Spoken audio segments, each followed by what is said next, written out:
Yeah, basically, Mike brings me into the family until I find a better home because he cares about me and everything. Maybe you want to say better home because...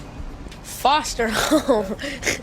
At least on camera. I'm not going to use you. Well, I meant better home as in opposed to no home, not because the Seavers are perfect. I always get nervous in auditions, whoever it's with.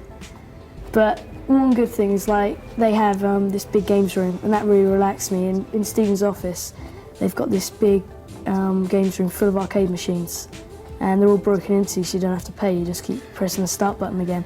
So I was sitting in there for about half an hour before I did the audition. He is up at night. Mm-hmm. He is writing 2 books. Mm-hmm. He is sleeping during the day. Mm-hmm. He is arguing with his brothers and parents. Mm-hmm. He talks about reincarnation. Mm-hmm. He does not work.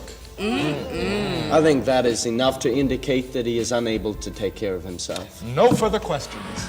Really ridden horses before. I mean, I actually told them. I felt bad about it afterwards. You lied that you were an accomplished equestrian? Well, no, I didn't say.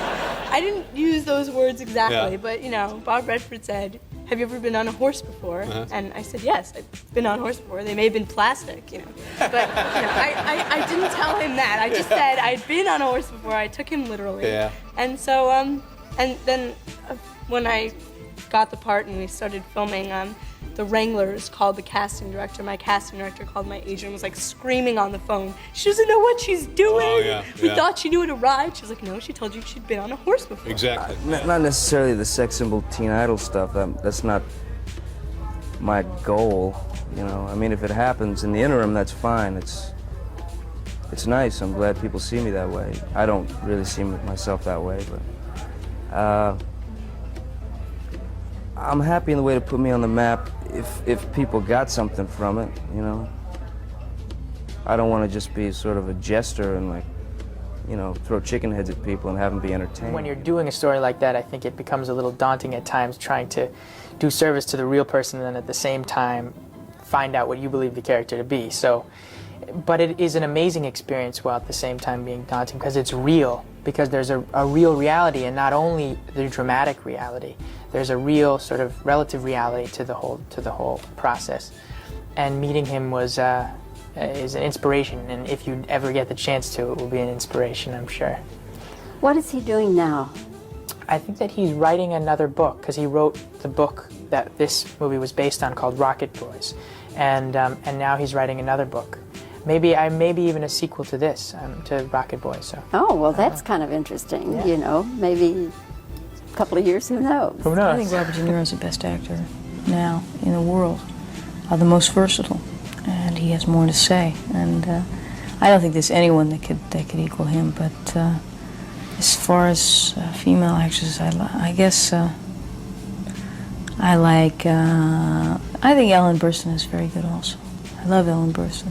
Katharine Hepburn, you know, when you're young, Katharine Hepburn. It's not about being a movie star. I mean, this whole interview is kind of, I mean, every time we sit down, you ask me this, and every time I tell you that there isn't a part of me that's cut off. I mean, that it's about, you know, it's about the work.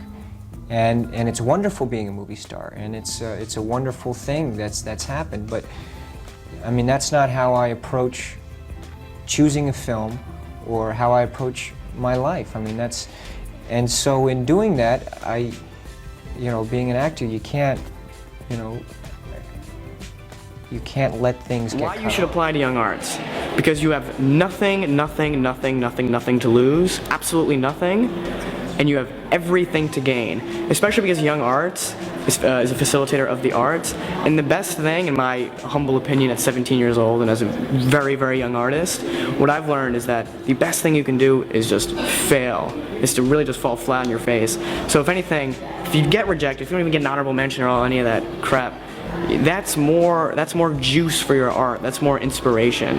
You know, it's awesome to be on a great TV show and all this stuff, but the best is like when I can get up in front of a class like today and, you know, do a monologue or something that kind of just falls flat and nobody really gets and the comedy doesn't hit. That's like where it's like where you can go back to the drawing room and you're really humbled and you can really figure stuff out again. So like I said, nothing to lose and all of this to gain.